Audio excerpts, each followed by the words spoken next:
2025.1 introduces new features for joins, reports, forms, event handlers, and more. Our first new feature allows administrators to set Gantt grid size for their whole organization. Administrators can also set how long deferred grading items will be visible before being marked as invalid. A new request warning status has been added for broken continuities, allowing you to quickly view these violations without opening a project. 2025.1 introduces some significant improvements for joined projects, including the ability to join projects during import.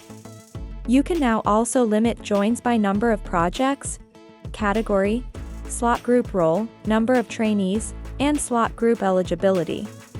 Moving on to reports, we added a new object, form record items, allowing you to reference record items attached to form revisions. Last in reports, we now support rotated text. Moving on to the forms page, you can now add the same record item to a form multiple times. This, for example, allows you to add a record item twice to represent two legs of the evaluation. We've also improved the deferred grading functionality.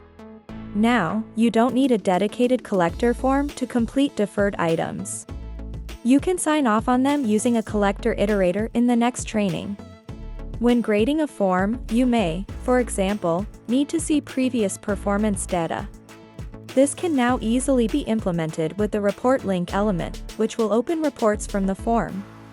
Over in the event handler section, we've improved the scheduling event handlers with a new event type filter, allowing more control over triggering the event handler.